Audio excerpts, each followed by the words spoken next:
Bendecida y fantástica tarde del sábado 9 de agosto del 2025, cuando se están cumpliendo 1098 días del gobierno del cambio, del primer gobierno progresista y perteneciente al pueblo colombiano. Segundo video del día y por supuesto les decimos bienvenidos una vez más aquí a Colombia con C y darle las gracias. No puedo hacer más sino darle las gracias eternas, totales, infinitas a todos ustedes por su apoyo. Ojo, que hoy también se están cumpliendo 31 años del asesinato de, en esa época, senador Manuel Cepeda Vargas. Como publica el senador Iván Cepeda en su cuenta de X, hoy hace 31 años, como parte del genocidio contra la UP y el Partido Comunista Colombiano, fue asesinado en operación conjunta entre militares y paramilitares el senador de la República, Manuel Cepeda Vargas. Lo llevamos siempre en nuestro pensamiento y en nuestro corazón. Y un dato que me di cuenta, Manuel Cepeda, él nació un 13 de abril en Armenia, un 13 de abril de 1930. Pues resulta que Carolina Corcho también nació un 13 de abril. Y yo también nací un 13 de abril. Somos de abril. Y claro que queremos rendirle un pequeño homenaje, un modesto homenaje aquí en el canal al senador Manuel Cepeda. Yo siempre he hablado que mi mamá era conservadora, pero mi mamá en la casa se nombraba a Manuel Cepeda, a Iván Cepeda, lo escuché desde pequeño. Tal vez la forma, pues el asesinato, eso fue una imagen que yo recuerdo esa imagen. Y también de pronto, no sé, el hecho de que se haya dado cuenta mi mamá que Manuel Cepeda nació un 13 de abril. Si me lo dijo alguna vez, nunca, no lo recuerdo, pero de pronto por ahí también va, porque mi mamá era conservadora, eso sí. Pero siempre me decía, oiga, déjese los churcos también como Bernardo Jaramillo Osa. Nunca se me olvida. Eso sí, lo recordaré siempre, que me dejaran los churcos como Bernardo Jaramillo Osa. Bueno, pero hablando del senador Iván Cepeda y ese pequeño homenaje, un humilde homenaje, como lo digo, pues me voy para este portal Pares, un artículo que fue del 19 de abril. Y el artículo lleva por título El golpe del que casi no se levanta, Iván Cepeda, por Iván Gallo. Manuel Cepeda es una leyenda, pero no es nuestra intención hacer una hagiografía. Es indudable que se convirtió en un símbolo del genocidio de la Unión Patriótica, pero también se le recuerda como uno de los dirigentes más duros e inflexibles del Partido Comunista. El día que lo mataron, ese 9 de agosto de 1994, Manuel Cepeda se devolvió 3 veces a su casa. Era uno de los hombres más perseguidos del país. Vivía en una casa cerca a la avenida Las Américas, justo ese día, marcado no por el destino, sino por los paramilitares y oficiales del ejército que planearon su muerte. Se devolvió en 3 ocasiones. En ninguna de esas 3 veces, su hijo Iván Cepeda le pudo dar el beso de despedida. Iba en una camioneta blanca, eran las 9 de la mañana cuando le dispararon a unas pocas cuadras del lugar donde vivía. Iván vio el cadáver y sacó de su chaqueta la que sería la última columna que escribió para Voz, el semanario que dirigía con pulso firme desde hacía 20 años. La columna estaba dedicada a un hombre de teatro muy cercano al Partido Comunista Colombiano que vivía exiliado en suelo ecuatoriano y que acababa de ser asesinado. Una parte de la columna decía esto: Leo, risa leonina que bajo la tierra parece decirnos, no dejen, compañeros, de alistar un acto de teatro, una canción, una pintura que digan que Colombia y sueña. Manuel Cepeda Vargas tenía 54 años. La narrativa oficial ha querido dejar a Manuel Cepeda como un comunista radical, acaso un estalinista que apoyaba la lucha armada, enfermo por la revolución cubana, un tipo serio, acaso intransigente. Nada más alejado que esto. Cepeda era un poeta, un tipo de una sensibilidad que lo emparentaba más con un artista que con un estalinista. Escribía versos, uno de ellos decía: ¿cómo una tierra tan divinamente hermosa puede ser tan desdichada? Como el éxtasis de los ríos costeños o las lagunas del páramo de las Delicias, en lugar de formar dioses, forman esclavos. Desde los 29 años, Cepeda estuvo al frente de la JUCO. Se enamoró perdidamente de una joven 10 años menor que él, Gira Castro, una periodista aguerrida cuyos reportajes denunciaban la brutalidad policial. Fue perseguida duramente durante el Estatuto de Seguridad de Julio César Turbay. Una enfermedad la postró siendo muy joven, murió en 1981. Iván Cepeda creció en un hogar en donde lo más importante era la justicia. Su padre pagó esto muchas veces con la cárcel. La primera vez que lo metieron preso fue en 1964, después de publicar un reportaje en el semanario Voz, en donde mostraba a uno de los campesinos sobrevivientes del infame bombardeo a Marquetalia. Los hostigaron, los acorralaron, se tuvieron que ir a vivir a lo que entonces se llamaba Checoslovaquia. De esos años, Iván Cepeda no recuerda demasiado. Lo que sí le quedan fueron las antigüedades que su papá fue coleccionando en los viajes que hizo en esos años por la Cortina de Hierro. Aún tiene un reloj del siglo XIX conseguido en Moscú, un cuenco tallado en Budapest. Desde ese momento su interés por el arte se acrecentó. La familia Cepeda Castro regresó a Colombia en 1969. Estaba más decidido que nunca a luchar por los que no tenían nada. Pero lejos de cualquier mamertería, quería crear grupos de teatros en los barrios. Convencía a escritores para hacer lecturas de poesía revolucionaria. Creía que podía ser más poderoso que un verso, que una consigna.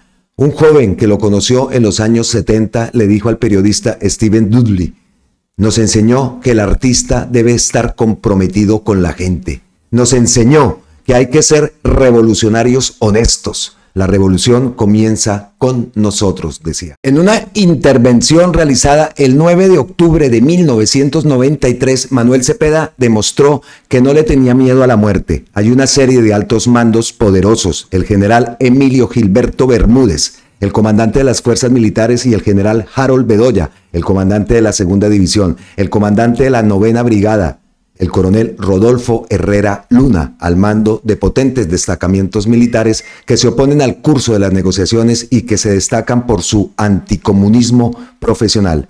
En efecto, el plan golpe de gracia se ejecuta. Cae Manuel Cepeda y su familia, sabiendo lo que le espera con la justicia colombiana. Decide emprender la lucha ellos solos, oficiando incluso como investigadores. Un año después de los hechos reciben una llamada. Van a la cárcel de Neiva junto con su esposa, Claudia Girón, quien respetaba profundamente a su suegro y se involucró de lleno en esta arriesgada investigación. Allí, un policía que estaba detenido por una masacre les cuenta que conoce a los 2 suboficiales que oficiaron como sicarios en ese crimen.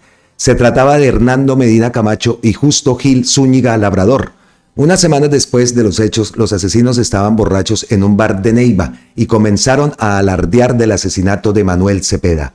Pero no solo tenían a un testigo, sino que también tenían, por una serie de hechos fortuitos, el arma que fue disparada, una Walter 9 milímetros que había usado incluso en varias masacres. Pero nadie hace nada. Los oficiales que mataron a su papá continúan activos, empiezan las amenazas. Cepeda y Girón se van del país. Regresan en el 2002. En el 2005 crean el Movimiento Nacional de Víctimas de Crímenes de Estado, Movice. Ese año, la Corte condena a los 2 oficiales, pero Iván Cepeda busca que caigan las cabezas que dieron las órdenes. Estaba convencido de la participación del general Rodolfo Herrera Luna, quien murió durante un infarto durante la investigación. Hacen llamada en el apartamento de Iván y Claudia. Ya no tienen miedo de las amenazas, incluso algunas les dan risa. A veces los criminales improvisan rap para improvisar. Una, dirigida a Claudia, decía el siguiente estribillo: sí, cómo no me diga cómo no, nena malpa, cuídese que la voy a matar. Y a Iván también. No eran residente, pero echaban para adelante con sus versos mal hilvanados. Igual Claudia e Iván sabían que jugaban con fuego. En mayo del 2009, Iván Cepeda, acompañado de Piedad Córdoba y de Danilo Rueda, viajan a Nueva York y hablan con Don Berna, quien estaba recluido en el Metropolitan Correctional Center. El excomandante paramilitar vio a la cara a Iván Cepeda y le pidió perdón por la muerte de su padre. Don Berna señaló a José Miguel Narváez, nombrado subdirector del DAS por Álvaro Uribe en el 2005, como uno de los instigadores del asesinato. Pero ahí no puede terminar la cadena.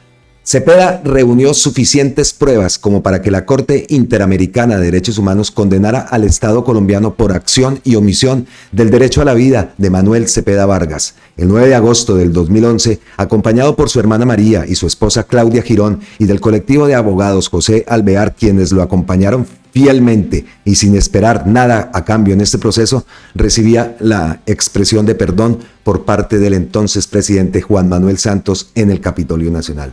Apenas empezaba a hacer justicia. Iván Cepeda igual quiere que quede claro en la historia oficial que no solo don Berna, Carlos Castaño y 2 oficiales estuvieron detrás del plan Golpe de Gracia, que en este asesinato estuvieron vinculados generales, los mismos que denunció su papá en el Congreso. No descansará hasta que la verdad sea única, irrefutable y dura. Qué buena columna. Qué buena columna. Y hace poco también leíamos la columna, en estos días, leíamos la columna que había publicado Pares, que hablaba, esta fue el 1 de agosto, Iván Cepeda y su serena firmeza. Esa columna también la leímos acá. Y aquí había un momento donde habla de precisamente ese momento, ¿no? Ese momento del asesinato, aquí está. Iván ha vivido de manera intensa la Colombia de las luchas por el cambio y ha sufrido los rigores de las duras violencias que les arrebató a él y a su hermana María, a su padre Manuel Cepeda Vargas, un 9 de agosto de 1994, cuando un plan criminal con participación directa de agentes estatales, el senador por la Unión Patriótica y el Partido Comunista Colombiano, fue asesinado a pocas cuadras de su apartamento en la localidad de Kennedy. Precisamente en este artículo hablaba de ese momento, ¿no? De la entereza de Iván Cepeda en ese momento. Y precisamente esta cuenta Historia M19 ha publicado lo siguiente: porque el dolor no ha matado la utopía. Manuel Cepeda, vives en las luchas de tu pueblo, en el coraje de tu hijo. 9 de agosto de 1994, ay, de esos días terribles. Y miren la fuerza de este hombre. No, es que me acabo de bajar del ejecutivo. Yo iba para la Universidad Javeriana y acabo de ver el carro. Yo pensé que era un accidente automovilístico y entonces acabo de ver esta cosa tan terrible. Así que yo le pido al país, le pido al presidente Samper, a quienes tienen que ver con la justicia en Colombia, que hagan algo en contra de esta ofensiva contra los dirigentes de izquierda y que no quede este crimen impune como el de tantos hombres justos y valientes. Eterno, eterno, Manuel Cepeda Vargas.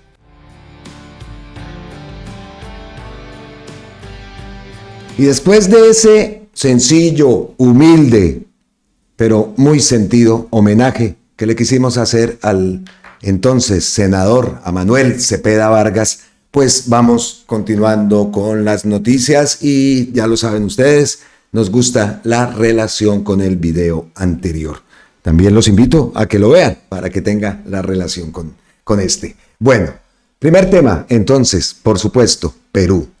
El tema con Perú es algo que es importante y es algo que no debemos descuidarnos, ¿no? Porque vea lo que ha pasado, cómo se ha perdido territorio.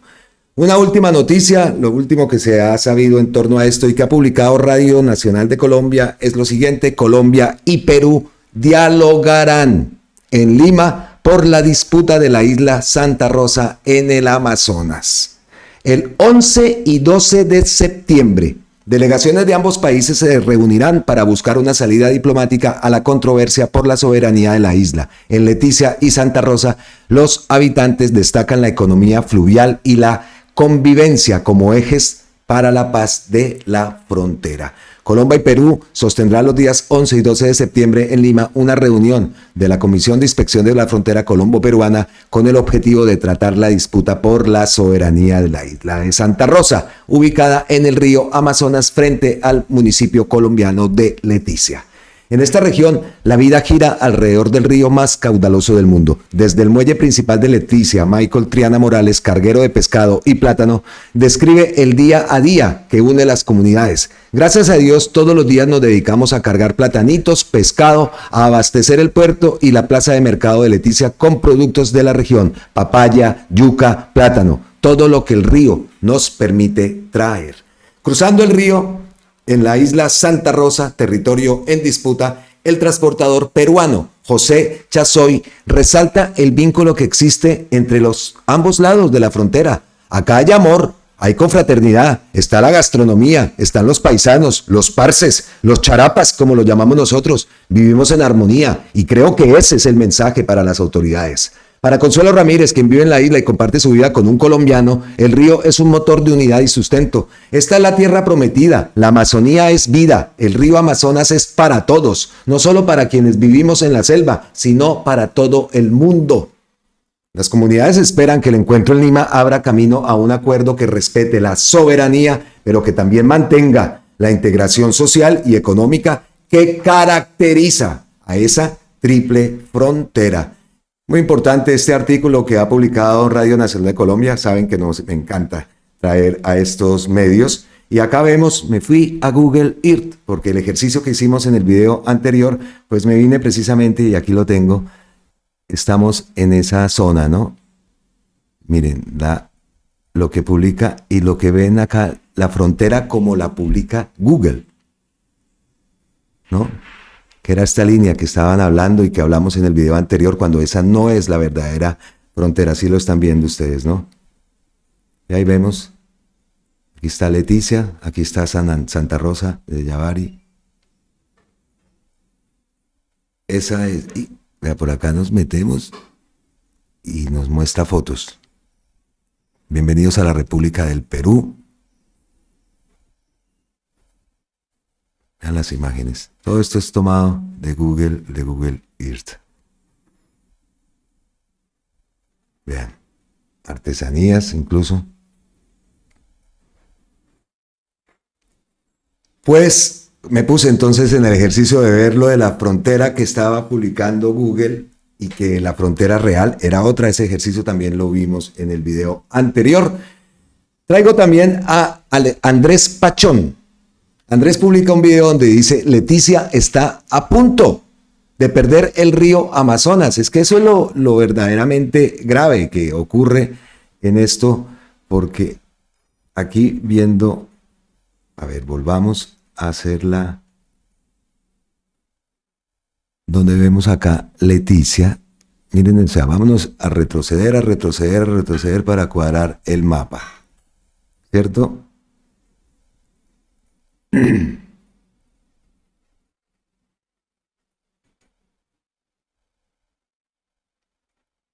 Miren, ahí está entonces Leticia, y vean el mapa de Colombia, la puntica, ¿cierto?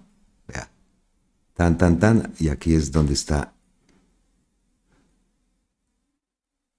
Ahí vemos a Leticia, nos acercamos,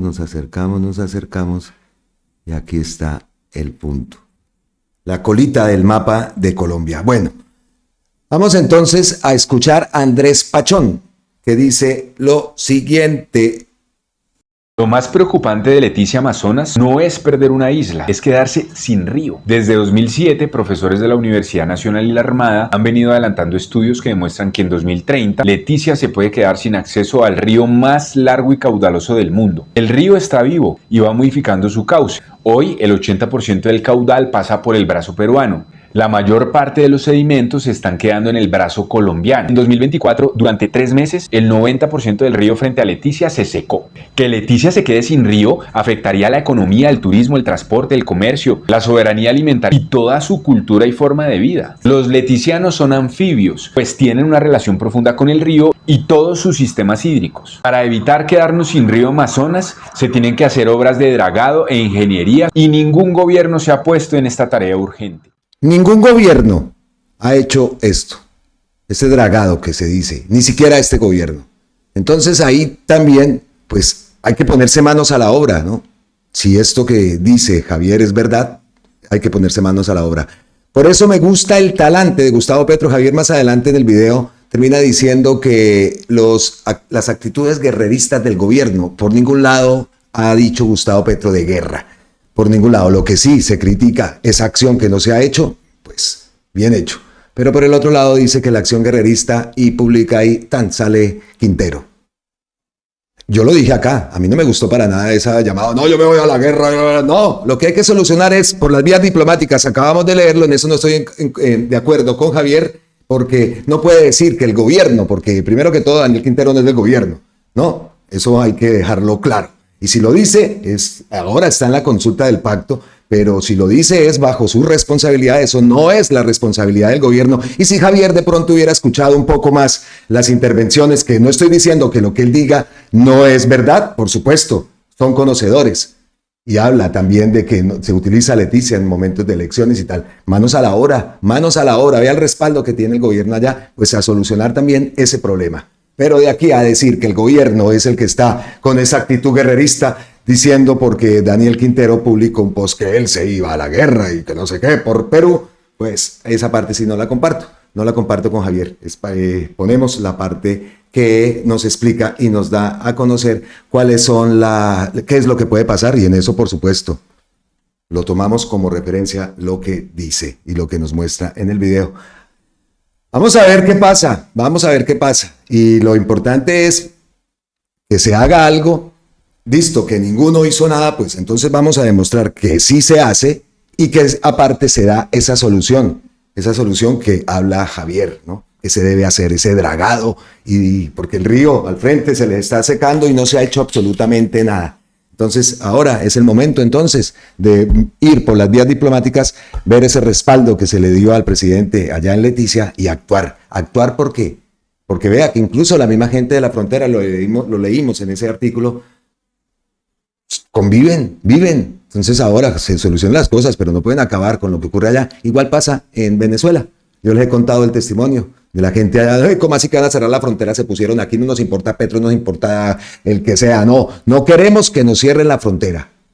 La gente vive de eso. Gente al lado y lado. Intercambio comercial, estudian, trabajan, en fin. Eso lo sabemos, y allá en Cúcuta pues es bastante notorio la cuestión, ¿no? Yo recuerdo allá gente que vivía en Villa del Rosario, trabajaba en San Antonio, bueno, ahora será al contrario, no sé, pero incluso estudiantes de San Antonio que estudiaban en Cúcuta, en Villa del Rosario, y en Ureña era otra parte, sí, por Ureña también había otra zona de frontera, allá también se veía lo mismo. Yo conozco esa parte y conozco hasta San Cristóbal, por allá llegamos, estando ya pues pequeños, pero siempre he tenido y actualmente tengo familia en Villa del Rosario y pues en Cúcuta, obviamente.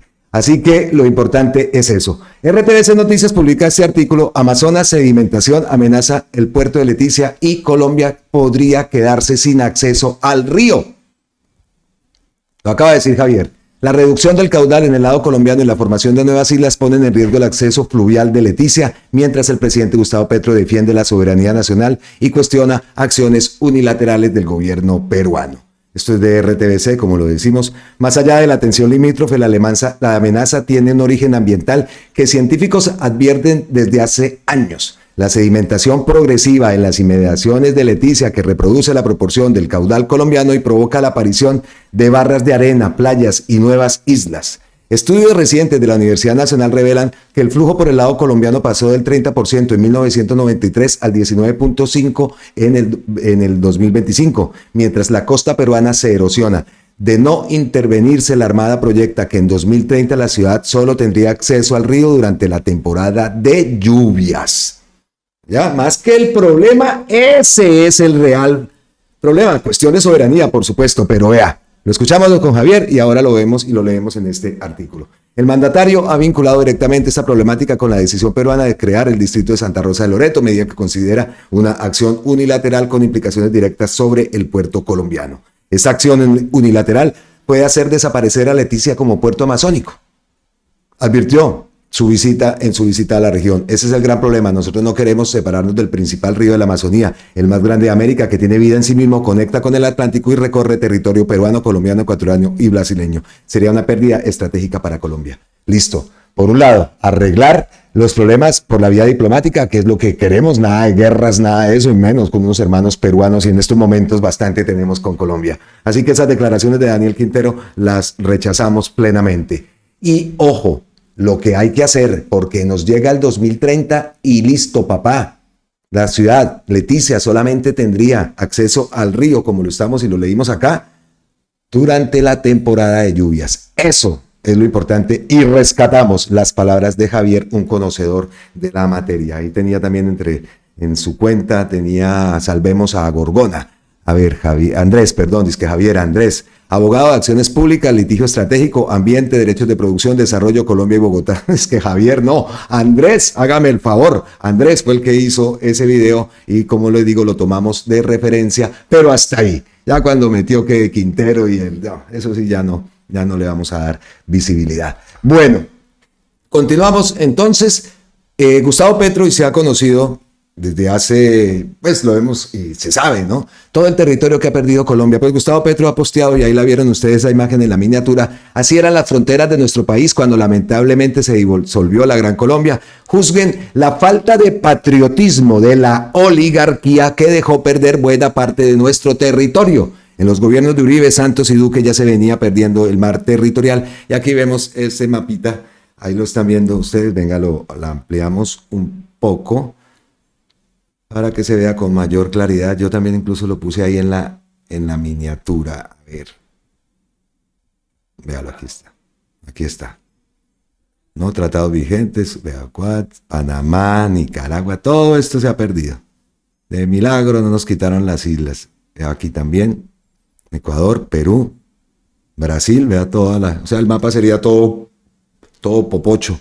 Es que la forma, ¿no? Incluso del mapa de todos estos territorios, todos estos que nos lo han quitado.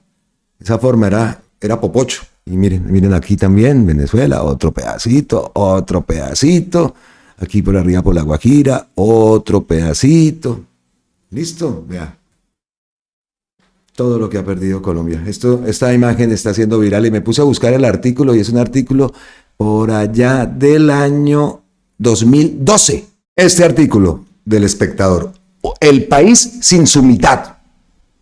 2012. En los últimos 2 siglos, Colombia ha perdido cerca de 1 millón de kilómetros cuadrados de extensión con diferentes vecinos, desde la cesión de Amazonía a Perú, la pérdida de Panamá, hasta el diferendo limítrofe con Nicaragua. Territorios perdidos, ya vimos el mapa. Desde 1810, Colombia ha cedido el 54% de su territorio a peruanos, brasileños, ecuatorianos, venezolanos y nicaragüenses. Nuestros dirigentes políticos no han tenido sentido de la soberanía nacional.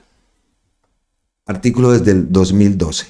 Entonces, ojalá se solucione esto y se le dé solución en la parte que tiene que hacer también Colombia.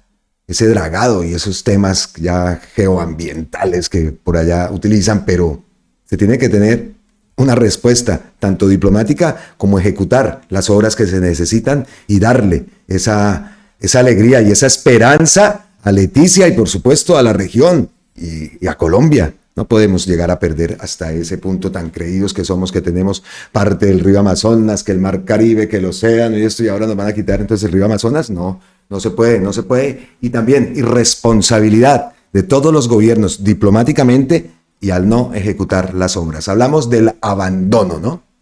Ahí está, clarito lo que nos explicó el amigo que le estaba llamando yo Javier, no, Javier no, Andrés Pachón fue el que hizo ese video. Bueno, eso era uno de los temas que teníamos, y otro de los temas también, incluso con el que comenzamos el video anterior. Siempre abro del video anterior porque trato de relacionarlos, ¿no?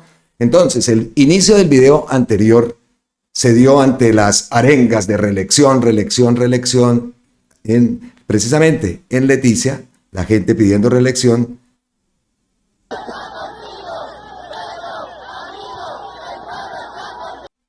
Yo sé que se le va a dar solución, la solución diplomática y la solución en obras que se tiene que hacer para que esto no ocurra, para que Leticia no deje de tener contacto, ni Colombia deje de tener contacto con el Amazonas. Hay que reelegir la reforma agraria, ojo. Miren ahí los programas de todos esos candidatos, a ver, ¿quién habla de reforma agraria? La Cabal seguro que no. Pero bueno, no puedo hacer política tampoco, entonces hay que reelegir la reforma agraria porque es los objetivos del pueblo en un programa. Nosotros lo pusimos en nuestro programa e intentamos cumplir y ya vamos adelante. Aquí estamos entregando 6.500 hectáreas para 11 municipios, más o menos 1.000 familias beneficiadas.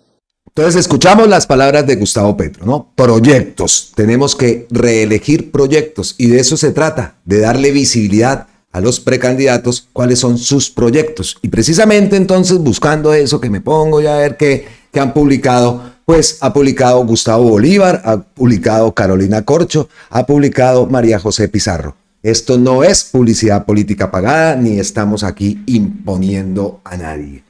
Gustavo Bolívar repostea, dice, Bolívar propone, empiezo a exponer mi programa de gobierno, hacemos una campaña de propuestas serias y cumplibles. Primera, 9 billones a la economía familiar. El PAE en mi gobierno se contratará con las asociaciones de padres de familia de toda Colombia. Aquí el cómo y el por qué. Escuchemos entonces este video de Gustavo Bolívar. Un poco les hablé de la nueva economía geográfica, pero tengo aquí un hombre que ha estado al lado en conferencias con el autor de ese concepto, que es Paul Krugman, Nobel de Economía. ¿De qué trata eso, Carlos? Estamos en la represa del Prado con una nueva manera de pensar una economía local que cree empleo a partir de recursos que son propios, en este caso el agua, los pescados y un proceso de tratamiento para criarlos y luego proceder a su exportación. Esto es un ejemplo muy claro de dos cosas. 3. La nueva economía geográfica propuesta por el profesor Krugman considera que tenemos que relocalizar nuestras actividades, enraizarlas en un saber local, generar nuevos circuitos económicos y a partir de esos circuitos considerar que sean lo más cortos posibles para disminuir la huella de carbono. Desde la producción hasta el consumo. Exactamente, desde la producción hasta la generación de valor. El valor puede ser un valor local en consumo, puede ser un valor de mercancía que se va a llevar por circuitos de comercialización e incluso a la exportación. Estos pescados terminan siendo tilapias en restaurantes en Estados Unidos. El segundo elemento es la proximidad. Estos circuitos de creación de valor se hacen con una proximidad porque es empleo local, son recursos locales, son familias que están viviendo de esto, son pescados de aquí. No estamos importando una serie de productos que vienen desde barcos cargados de China y esto simplemente para asamblarlos. Esto es una creación de valor local con procesos que son propios. Y el tercer elemento importante es la proximidad. Esto se llama la proximidad sostenible. No es suficiente hablar del cambio climático y de la sostenibilidad si no hay un cambio de una matriz económica que esté enraizada en la proximidad y en el saber local. Con Gustavo estuvimos en Delos en el mes de mayo hablando de la IA como inteligencia ancestral. Esto es una prueba de cómo un saber local se adapta, hablamos de la inteligencia adaptativa, a un contexto de globalización, porque finalmente muchos de estos son una exportación, pero creando valor que se genera aquí y se mantiene acá.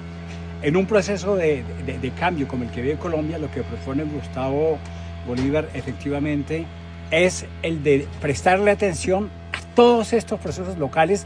Cierren los ojos e imagínense Colombia con emprendimiento de esta categoría en todo el país en diferentes áreas. Agua, tierra, mar, lugares volcánicos, vegetalización. ¿Cuántas cosas pueden crearse simplemente, entre comillas simplemente, generando esos nuevos mecanismos de creación de valor local, proximidad, sostenibilidad y que se integren en el mercado mundial? Por eso yo pienso que Gustavo tiene toda una perspectiva que ha comprendido muy bien que el cambio climático no es solamente decir que nos estamos muriendo por el calor, sino que hay que adaptarse con nuevos mecanismos económicos. Yo he desarrollado el concepto de la proximidad durable por la nueva economía geográfica y lo hemos cursado con este concepto de la nueva economía geográfica de la proximidad sostenible y nos ha abierto unas nuevas perspectivas a nivel mundial para acompañar los procesos de transición que no son solamente climáticos, son al mismo tiempo climáticos, al mismo tiempo económicos y al mismo tiempo sociales. Los tres tienen que ir de la mano. para que sigamos aportándole a este programa de gobierno que seguramente le va a traer adicionalmente otras soluciones a nuestro problema del cambio climático, a nuestro problema de violencia también, porque esto también contribuye, el empleo en la zona, contribuye a que esos fenómenos de violencia también disminuyan. Lo que Gustavo Bolívar ha propuesto como camino, yo lo acompaño y lo apoyo completamente porque es la vía de una transición justa. La transición justa tiene que ser una transición, yo le he dicho ya, ecológica, económica y social, pero tiene que ser encarnada. Y al mismo tiempo tienen que estar llevados con principios éticos, con principios de transparencia, con principios de honestidad. Y yo creo que Colombia puede enorgullecerse de tener un dirigente como Gustavo Bolívar que esas banderas las tiene completamente en él y que además beneficia de gran respeto internacional. Me consta porque yo he invitado múltiples veces a Gustavo, hemos estado compartiendo escenarios internacionales y sé el respeto que se le tiene y el aprecio. Y nosotros como comunidad científica, yo como nacido aquí en Colombia, tenemos que contribuir a este cambio que se define en una democracia por los electores y en estos momentos en Colombia en periodo preelectoral.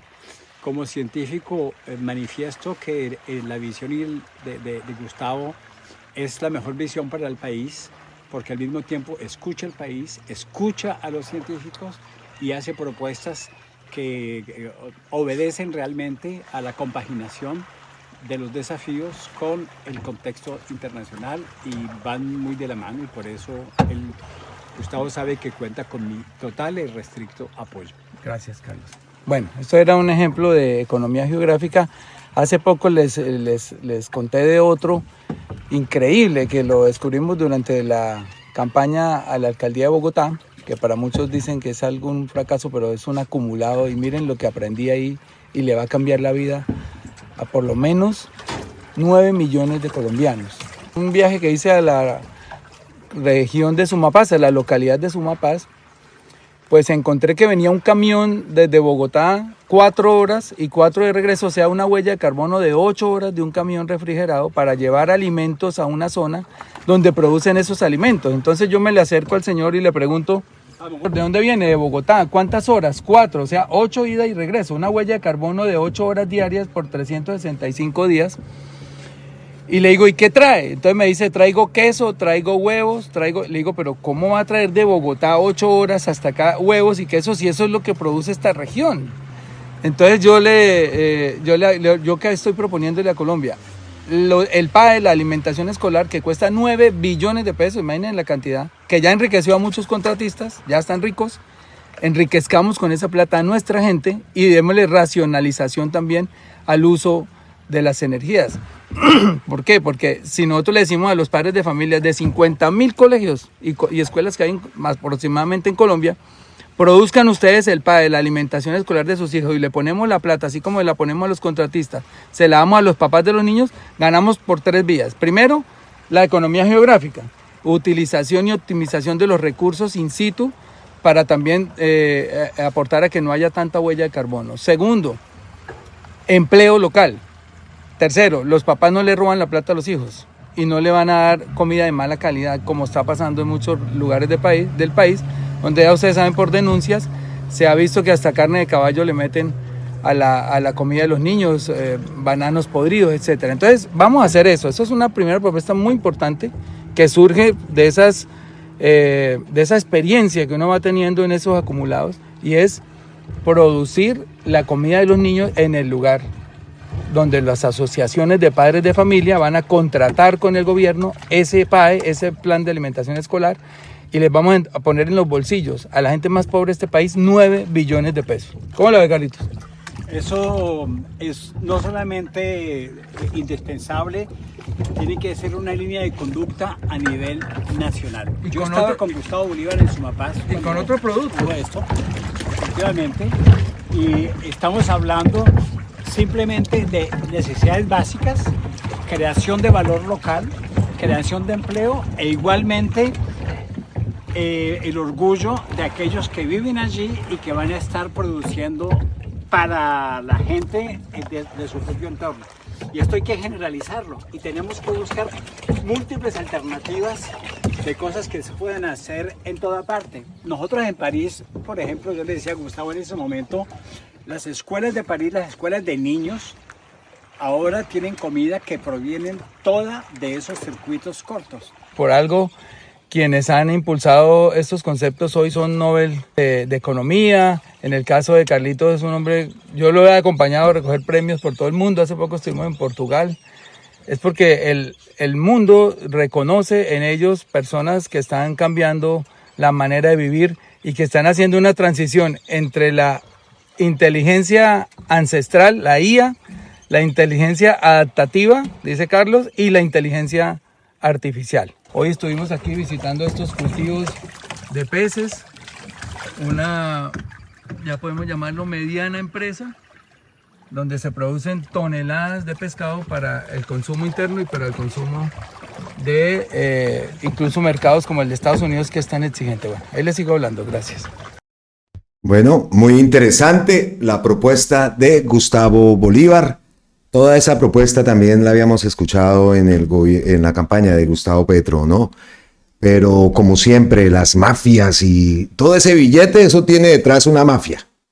Todo ese billete tiene detrás. Entonces, la pregunta también es, ¿cómo se va a hacer para que esa mafia que hay detrás del PAE, detrás de todo, cómo se va a cortar esa mafia? ¿Cómo se va a hacer? Esa es una de las preguntas. Tengo que replantearla de una mejor forma, pero básicamente es eso. Porque lo hemos visto en el gobierno de Gustavo Petro, como los funcionarios, los palos en la rueda, los algoritmos y toda la mafia, ese estado de corrupción que está implantado en Colombia. ¿Cómo se va a cortar? Entonces, ahí queda la pregunta. Pues cada uno de nosotros entonces sacará las conclusiones. Por el lado de Gustavo Bolívar. Ahora, María José Pizarro. María José Pizarro, ¿qué publica? Dice acá, presidente Gustavo Petro, nos hemos propuesto liderar y garantizar la continuidad del proyecto de cambio y consolidar el segundo piso de la reforma agraria. Más créditos, más tecnología, más campesinos con tierra, mayor diversificación productiva y un campesinado aliado para cerrar y recuperar la frontera agrícola. Esto no es publicidad política pagada ni nada por el estilo. Escuchamos entonces a María José Pizarro, cada uno sacará sus conclusiones. Y le daremos un segundo piso a la reforma agraria, que debe garantizar más créditos, más tecnología, más campesinos con tierra, mayor diversificación de la producción, queremos que se produzcan más alimentos, distintos tipos de alimentos. Queremos soberanía alimentaria. Queremos un campesinado que sea aliado, que sea motor del cierre y de la recuperación de la frontera agrícola en nuestro país. Y vamos a seguir democratizando la justicia. Hoy es un deber, como un homenaje a un compañero nuestro que no pudo estar aquí, pero se nos acompaña de corazón, Iván Cepeda. Y sí, pongámonos de pie.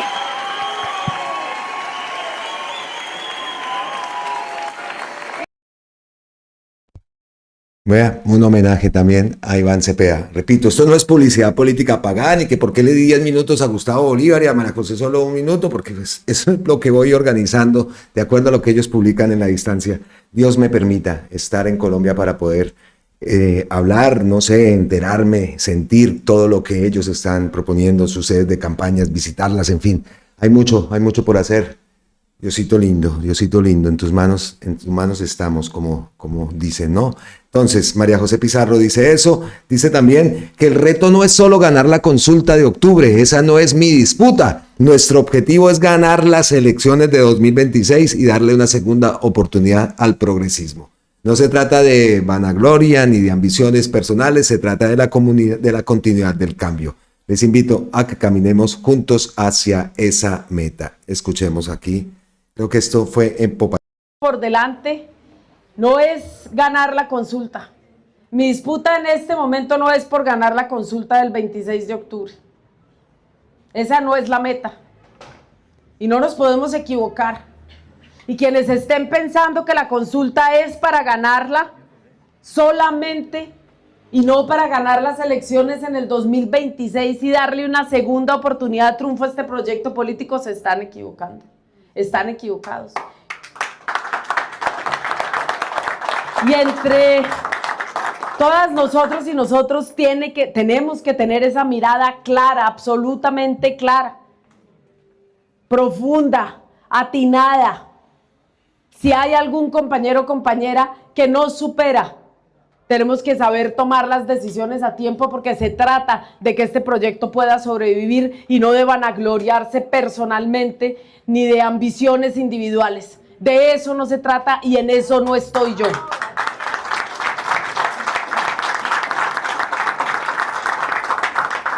Y me paro aquí ante ustedes para convidarles, invitarles a que caminen conmigo. Porque tengo la capacidad, tengo el liderazgo y se les he demostrado durante años, porque tengo en mí el proyecto político que defendemos, porque me recorre no solamente desde el ADN y la historia, sino que mis propias luchas y mi voz hablan por este proyecto político con generosidad y compromiso todos los días de mi vida. Así es, presidente. Porque me han visto allí defender como una leona este proyecto político cuando ha sido necesario. No me he quedado sentada en una silla esperando a que pase el tiempo. He estado allí empujando cada uno de estos cambios que hoy podemos contarles desde el Congreso de la República. Y he sido una voz beligerante si ha sido necesario, pero también una voz dialogante cuando ha sido necesario. Y nos hemos ganado el respeto al interior del Congreso de la República. Y nuestra voz hoy no es una voz que pueda ser olvidada o que pueda ser arrinconada. Es una voz que es escuchada en el Congreso de la República y en el país. Nos hemos ganado a pulso el derecho a dirigir los destinos de este país. Hemos actuado con profunda lealtad en cada uno de los pasos que hemos dado. Hemos estado al lado del presidente cuando nos lo ha pedido y hemos sabido estar detrás también cuando nos lo ha solicitado, empujando y convocando. Empujando con él, abriendo ahí con el machete el camino para que detrás nuestro camine todo el pueblo. Y de eso se trata el liderazgo. Listo. Cada uno saca sus opiniones. Entonces, Carolina Corcho. ¿Qué pasó con Carolina Corcho? Pues que resulta que Carolina Corcho ha escrito una columna y me encanta que la escriba en La Nueva Prensa. Publica Gonzalo Guillén, La Tarea del Momento, el Partido Unitario y la Consulta Popular. Y vamos entonces a leerla. La Tarea del Momento, el Partido Unitario y la Consulta Popular. La Tarea del Momento. Muy bien. Ahí vemos esta foto de Carolina Corcho. El pasado 19 de julio se presentó un evento muy importante para la democracia, dada que se hizo la convención del Pacto Histórico, en la que se presentó el acuerdo político que va a determinar la participación de esta colectividad en el proceso electoral del 2026. Se determinó que el partido resultante de la unificación del Polo Democrático, la Unión Patriótica, el Partido Comunista, Colombia Humana y Progresistas, que se encuentra en proceso de recepción de la aceptación decisión del maíz por parte del CNE, irá a una consulta popular y abierta el próximo 26 de octubre de acuerdo al calendario electoral del CNE y la Registraduría Nacional. Dada la desinformación que ha circulado en los últimos días, es necesario aclarar los alcances del acuerdo suscrito por los partidos fundadores del Pacto Histórico y por las precandidaturas presidenciales que han manifestado interés de hacer parte del proceso electoral. 1. El acuerdo es integral. Se somete a consulta tanto las precandidaturas a la presidencia como la lista del Senado de la República y a las cámaras de representantes en departamentos que cuenten con una intención de votos por el pacto que supere el 15%. Cuando este sea inferior, se habilitará la conformación de coaliciones en los respectivos departamentos. Ojo con eso, ¿no? Segundo, Las precandidaturas presidenciales y los participantes de primarias al Senado y Cámara pueden ser postulados por los partidos políticos fundadores o por organizaciones sociales reconocidas por el Comité Político del Pacto Histórico. Tercero, las precandidaturas presidenciales todas serán avaladas por todos los partidos políticos fundadores del Pacto Histórico. No habrá precandidaturas por cada uno de los partidos políticos. Cuarto, se crearán unos comités de ética y garantías electorales para generar una evaluación de las hojas de vida que se presenten para participar de las primarias. Esto debe hacerse de manera pública y transparente, con criterios claros que eviten vetos que limiten la participación ciudadana. Quinto, cuando se entregue la personería jurídica del partido unitario, se iniciará un proceso de afiliación masiva al partido, que operará con estas reglas de juego para las elecciones del 2026, pero que tendrá que citar a su Congreso Fundacional para definir los estatutos, los órganos directivos. Por lo pronto se actuará en un régimen de transición. Sexto, la consulta es abierta. Pueden votar ciudadanos que estén afiliados o no al pacto histórico. Los resultados para las candidaturas presidenciales comprometen que quien gane deberá ir a una siguiente consulta en marzo con los precandidatos del Frente Amplio para escoger una sola candidatura que vaya a las primera y segunda vuelta. Es un proceso de 4 etapas. Los resultados de las consultas para el Congreso Séptimo Punto implican que en orden descendente se organizará la lista cremallera de acuerdo a la votación. Solo se exceptúa el número de votos, la cabeza de lista, y que será definido por acuerdo político entre el primero y la primera más votada, ¿no? De ahí sale la cabeza de lista. Y el segundo que quede en la consulta para la presidencia. No se establecieron límites de número de precandidatos al Senado y a la Cámara para inscribirse en la lista que se someterá a la consulta. Ojo. Este es entonces el acuerdo establecido, publicado por los partidos fundadores del pacto y las precandidaturas a la presidencia. Cualquier aspecto que se salga de estos parámetros no corresponde a lo acordado. Constituyen rumores sin fundamento y en algunas ocasiones malintencionados por parte de algunas personas que mediante desinformación buscan obtener ventaja en el proceso democrático. El reto siguiente es que el Consejo Nacional Electoral otorgue la personería jurídica. Nada. Al pacto histórico. Nadita falta. No hacerlo constituiría una abierta vulneración a los derechos fundamentales de elegir y ser elegido. Esto debe darse de manera oportuna, a la vez que llamamos de nuevo a los partidos y dirigentes del pacto histórico a hacer una amplia pedagogía. Vea. Sobre el acuerdo político de reglas de juego que nos posibiliten prepararnos para afrontar el paso más importante en el camino de la democracia, la unidad, el cambio de política en Colombia, cuya ruta definida me lleva a la certeza de que será posible la continuidad del proyecto político del cambio en el gobierno y con mayorías en el Congreso. Este acuerdo es en realidad un paso muy importante en la refundación democrática de la política en Colombia. En buena medida es por decisión política adelantar la reforma política que el Congreso de la República y los partidos que son allí mayoría se han negado a discutir y a aprobar. Es un reto enorme, pero que nos llena de esperanza para avanzar en la transformación profunda de nuestro país. Sin una transformación democrática de la política será imposible derrotar la corrupción y lograr que se lleven a cabo las profundas reformas institucionales, económicas y sociales que el país requiere con urgencia. Ojalá la palabra ya se deje de llamar reforma. Una transformación democrática, una transformación al sistema de salud, una transformación. La palabra reforma no se debe utilizar, ojalá eso se cambie. De nuestra parte continuaremos recorriendo el país, convocando a la ciudadanía para la consulta del 26 de octubre en la que he presentado mi nombre como precandidata presidencial, exministra de Salud, médica psiquiatra Carolina Corcho.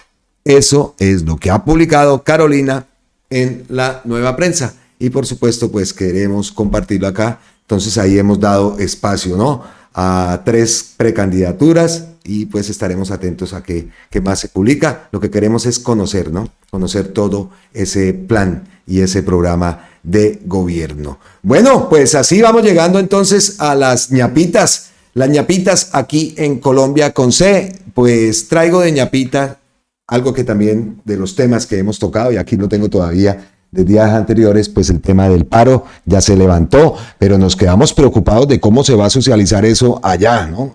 Allá en los páramos, y con la cultura paramuna, que es la palabra que utilizó también Gustavo Petro el día de ayer.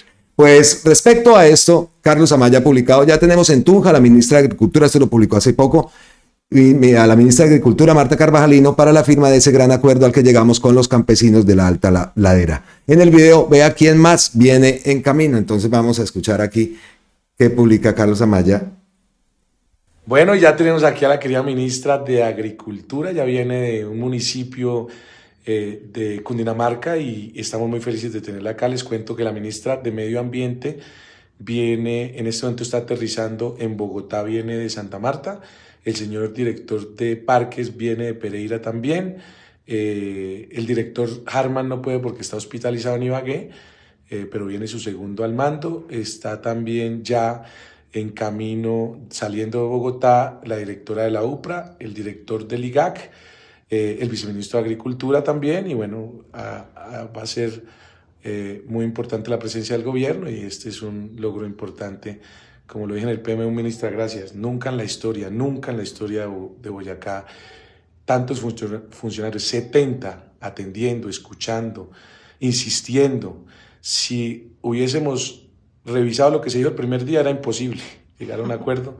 Hoy tenemos un acuerdo, lo más importante, para proteger esos páramos, que aquí está uno, para que nunca nadie toque un solo frailejón ni un pajonal.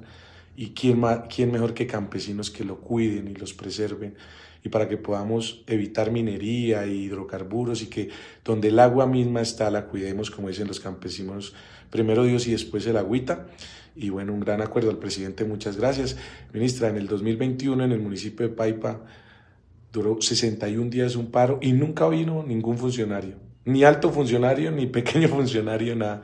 Este es un cambio de gobierno y esto significa sin duda un verdadero cambio en favor de que las luchas sociales sean atendidas, no como un defecto de la democracia, sino como una oportunidad para atender las voces de los excluidos. Gracias, ministra. A usted, gobernador, este es el gobierno del diálogo permanente y como lo ha dicho el presidente Gustavo Petro, tenemos que hablar y hablar y hablar hasta encontrar la ruta. Hemos encontrado una ruta y construimos lo más importante, que es una alianza estratégica entre el campesinado, el reconocimiento como sujeto de especial protección constitucional y el cuidado de los ecosistemas de especial importancia ambiental, dentro de ellos los páramos. El campesinado es un sujeto de la conservación y de la protección y aquí lo que hacemos es ratificar la decisión de este gobierno de seguir avanzando en esa reforma agraria, pero también en la protección de nuestros ecosistemas, una apuesta en la revolución por la vida. Desde La Calera, esta es una fábrica de agua, un páramo que entre otras cosas le da mucha agua a la capital de la República.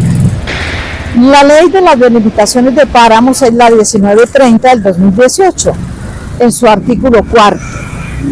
En el caso del páramo del Cocuy, este es un ecosistema importantísimo para la regulación hídrica. Alberga una biodiversidad significativa para el equilibrio de la vida. Es un ecosistema llamado esponja, de 270.000 hectáreas, capaz de almacenar agua y liberarla gradualmente, lo que asegura el suministro en 13 municipios de 3 departamentos, Boyacá, Arauca y Casanare. En la lucha contra el cambio climático es capaz de capturar carbono. Por eso respaldamos la posición del Gobierno Nacional de defender estos ecosistemas y no permitir actividades que dañen la producción de agua y el equilibrio natural. Las actividades de extracción minera son lesivas y atentan contra la riqueza del páramo. En algunos quieren sacar oro, pero en el Cocuy quieren sacar carbón. No pueden prevalecer los intereses individuales de algunos poseedores de tierras y animales por cambiar la vocación del páramo. Allí no se pueden ejercer actividades de gran impacto, por lo importante que es nuestro ecosistema allá en Boyacá, que se llama el páramo del Cocuy. Ah, qué buen video el de nuestra gran senadora Aída Abella. El páramo del Cocuy con sus 270.000 hectáreas es un gigante hídrico que abastece a Boyacá, Arauca y Casanare. Además, captura carbono. El páramo está amenazado por la minería y la expansión agrícola que secan sus suelos y destruyen su biodiversidad. Ayer escuchábamos precisamente ¿cómo decirle? Un propietario de allá de mucha tierra en el Cocuy, que era el que decía aquí ni nos paramos ni nada de nada, porque esos son unos sapos, es más, ni subsidio, o sea, nada, listo, que lo dejen trabajar, decía así.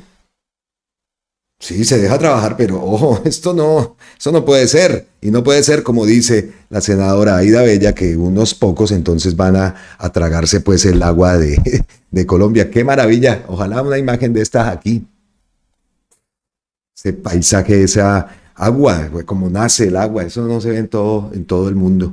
Eso también, nosotros en eso también somos potencia, por supuesto, mundial de la vida. Bueno, pues escuché que Harman estaba enfermo. ¿Y cómo así? Si es que yo traía a Harman, lo traía en el video, porque él está en el Tolima precisamente. Aquí lo traigo, es que me volteó todo esto, porque estaba enfermo, de pronto entonces hizo esta labor, porque sí lo vimos en el Tolima y que estaba interno, que estaba hospitalizado en Ibagué. Entonces, pues que se nos recupere. Felipe Harman, por supuesto, Harman. Felipe Harman, que se recupere pronto, pero vamos a ver el video que había publicado y que ha publicado hace poco en su cuenta de X. Hace 2 días estuvimos en Boyacá en las mesas de negociación con los campesinos parameros. Ayer entregamos 6.500 hectáreas a familias campesinas en Córdoba. Hoy está en el Limón, corregimiento del Chaparral, en el Tolima. El viajezote, claro, eso. En la audiencia pública para la constitución de la zona de reserva campesina Chaparral, Tierra, Vida y Paz, organizada en 83 veredas que abarcan 73.000 hectáreas. Este territorio marcado por el conflicto armado y décadas de desplazamiento, despojo y violencia, escribe una nueva historia, la de la producción agroecológica que devuelve vida, alimento y dignidad a su gente. Escuchemos entonces a Felipe, que sí lo vimos ayer, lo vimos y lo escuchamos en ese acto que hubo en Leticia también. Ayer no, estuvo en Leticia. Bueno, en Leticia no me acuerdo si estaba, pero ayer, perdón, en Tierra Alta. Tengo aquí todo mezclado. Ayer estaba en Tierra Alta, Córdoba, ahí lo escuchamos. Y también estaba la directora de la SAE, Amelia Pérez. Pues escuchemos a Harman. Bueno, después de una semana muy valiosa en la que estuvimos también en la movilización de Boyacá, que hoy llegó a un feliz término con los campesinos parameros. Ayer estuvimos en Córdoba, a esta hora estábamos en Córdoba, en Tierra Alta, tuvimos un impasse de salud. Entregamos alrededor de 6.000 hectáreas con el presidente. Hoy estamos en Tolima.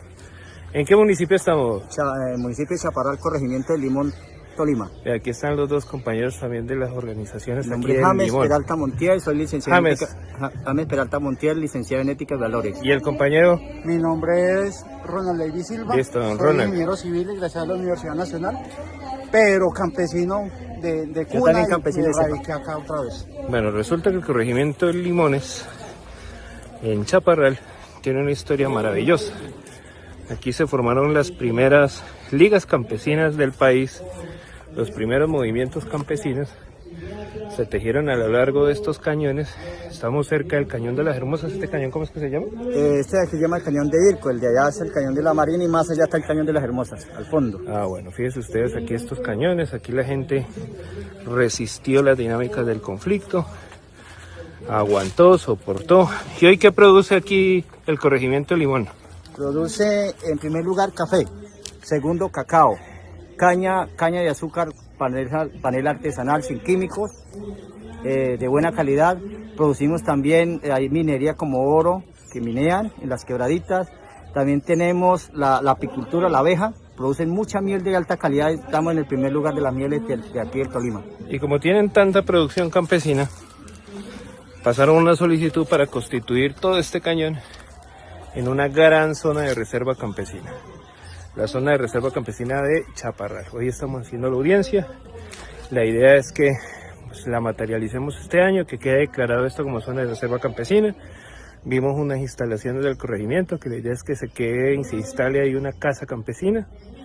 También vengo a entregar alrededor de 500 hectáreas en el municipio de Suárez. Allá ya hay un equipo de la Agencia Nacional de Tierras que compramos para entregársela a campesinos. Y bueno, la idea es que este corregimiento que me contaban aquí Ronald ha sido tan estigmatizado durante tanto tiempo, pues hoy tenga una nueva oportunidad alrededor de la conformación de la zona de reserva como motor de desarrollo. Fíjense ustedes lo lindo que es Colombia. Aquí se ve este sistema de montañas maravilloso. Toda la cordillera central. Nosotros hemos sido muy estigmatizados como diferentes regiones del país por el conflicto de décadas atrás que hemos vivido. Se firmó un proceso de paz que en un principio muchos éramos negativos al tema porque nunca habíamos gozado de esa paz y esa tranquilidad que ahora estamos viviendo. Y en su época fue un cambio que nosotros nunca creímos que ahorita lo estamos viviendo. Y ahorita gracias al nuevo gobierno que hay, a los nuevos programas, a que nos sentimos escuchados, tener acá al doctor cerca a nosotros, que eso nunca lo habíamos visto, las transmisiones que hacen por internet, por sus canales de YouTube, el señor presidente, nos hemos sentido un poco más cerca al gobierno actual. Es un medio de nosotros sentirnos más presentes ahí, de ser los protagonistas. Y nosotros tenemos unas necesidades que quizás, si nos ponemos a mirar con otras regiones, son lo mismo. Vías, educación, claro, producción, seguridad, que ha venido manejando y se ha venido trabajando de diferentes formas, pero la estamos viviendo. Pero eso es un conflicto de mucho tiempo atrás, que cambiarlo de un momento a otro es muy difícil de hacerlo ya. Pero sí se han visto unos cambios grandísimos, grandísimos, y de verdad mil gracias por estar acá en nuestra región, por escucharnos, por tener al doctor acá presente. Hay otras instituciones presentes acá en nuestro corregimiento que nunca lo habíamos vivido. Eso jamás. Es algo nuevo y estamos muy felices, muy contentos, y que nunca nos olviden y sigan regresando. Esta es su casa. Bueno, ya saben aquí, Ronald, que el Limón, aquí en Chaparral, es un territorio de gente pujante, de campesinos que labran la tierra, que sacan adelante sus familias, que se han formado a pulso propio en función de sacar este territorio adelante. La idea es materializar esa zona de reserva campesina y mandarle un abrazo a toda Colombia que le está conociendo el corregimiento El Limón a esta hora de la tarde. Quiero mandarle un saludito. Un saludo. ¿A quién le va a mandar un saludo? Al señor presidente de la República, Gustavo Petro. Yo me formé en Medellín, la Corporación Universitaria UNAD en Medellín. Conocí la gentilicia de los paisas. Y desde allí empecé a ver cuando él hizo los debates en el Congreso de la República, donde le dio objetividad, razón de las cosas. Y por eso es el único presidente que ha dado mi voto de confianza. Bueno, ustedes, en estas montañas de Colombia se inició hace más de 60, 70 años la violencia. Se organizaron unos campesinos, dijeron que esos eran repúblicas independientes y terminamos metidos en una guerra de más de 70 años. Que de estas mismas montañas del Tolima nazca la paz y una nueva oportunidad para todas estas familias y este nuevo pueblo que está saliendo adelante a partir de la producción campesina. Qué buen video. Me gusta divulgar estos videos que hace Felipe Harman porque su labor es inconmensurable. Y sí estuvo enfermo por lo que dijo, ¿no? Ya está como más repuesto. Ahí está. Este hombre no para y no nos cansaremos también de resaltar su gran labor. Gustavo Petro, ya para terminar, acaba de postear lo siguiente. A punto de terminar la pista aérea de Tolú, Sucre. Más turismo para Colombia. Vea pues la pista. Ya está a punto de terminar. Pues más turismo. Ay, Tolú, como es de hermoso por allá.